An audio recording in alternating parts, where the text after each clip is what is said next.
Here's how to build your own dividers for Milwaukee Packout Bins from simple 1/4 inch plywood. I've used this to increase the storage in my own packout organizer. I want to show you how to lay out, cut, and fit bin dividers you can create yourself. Now, I have the low profile bin. The full height bin is just taller. The same process will work. So I'm going to start by taking one of the dividers that Milwaukee provides, and I'm going to trace it onto this piece of 1/4 inch plywood. So I'm going to make sure that I trace, and it's very important that you get traced all around, and especially the height. It's important that you get the height correct here because that's what's going to hold everything in place. The other thing you'll notice is on the bottom, there's this little sort of cutout there. That's because there's a bump in the middle of the bin. It's important that you cut that out when you're tracing because it needs to fit flat along the bottom as well. So step number one is to trace, and then we're going to cut this out. And you could use a jigsaw, you could use an oscillating saw. If you have something like a bandsaw, something like that, that probably would work.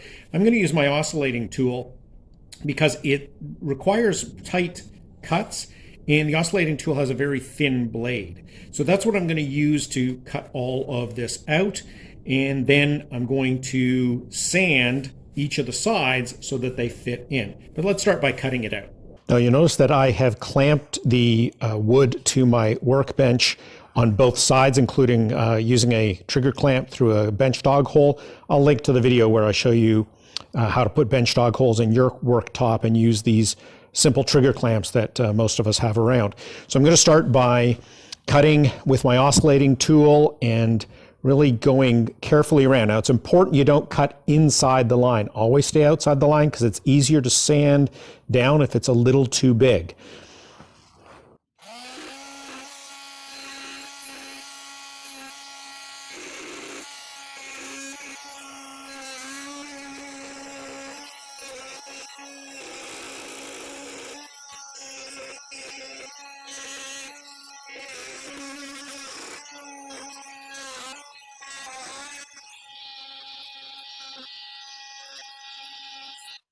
So it does take some time because you want to be careful about it. But now if I take my original one, place it on top, I can see that it's really quite tight. So now what I'm going to do is sand everything so that it's smooth, sand out this bump a little bit here, and then get it smooth, and then I'm going to start sanding the sides here to fit it into the slots in the bin. So I'm going to just use my random orbital sander to sand all of the edges here.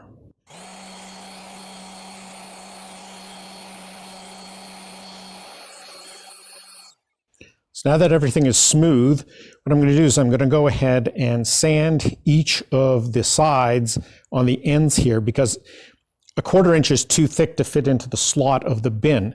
So I have to get it down. But what you want to do is you don't want to sand away too much and then have it too small. So I always sand down some, test it, and then have to sand some more.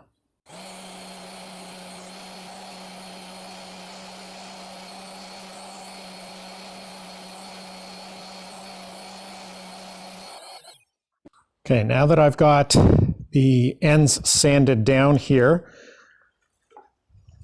I'm going to take a bin and I'm going to test fit it.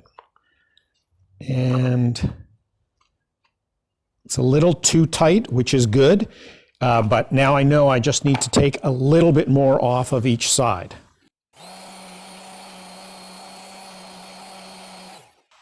And now let's see. It's always easier to keep taking more off than to end up with it too small.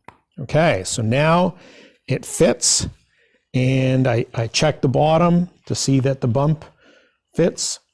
The sides are up where they're supposed to be. It's definitely long enough. And last check is to put it actually into the pack out and make sure that the lid fits here on the top, because that prevents the screws or parts from getting over from one side of the bin to the other. So I have the bin with my new divider that I just made. You can see I've got some others here. So I'm going to place it in to its spot, and then when I put the lid down, what I'm looking for is that the lid closes so I know it's not too tall.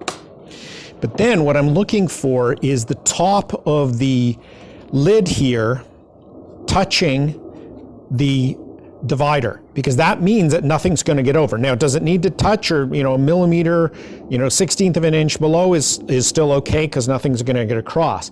But you can see these dividers that I've made are very tight to the top, exactly like the Milwaukee dividers. There's one up here and there's one there as well. So this is what you're looking for. And now what I can do is I can make these dividers and create all this additional storage sections in my Milwaukee Packout.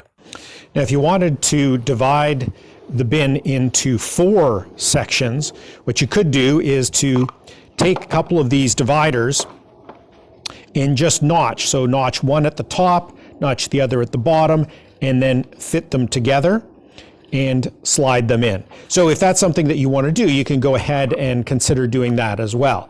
And like I said, I have the low profile bin, but if you have a regular height bin, the same technique will work. So that's how you can make more dividers for the bins in your Milwaukee Packout organizer and carry even more parts or screws with you when you go to do a DIY project. If you found this video helpful, please click the like button and subscribe to the channel so you get notified of new videos when I publish them. If the information in this video was helpful, here are some other videos I think you'll also find helpful. Thanks for watching.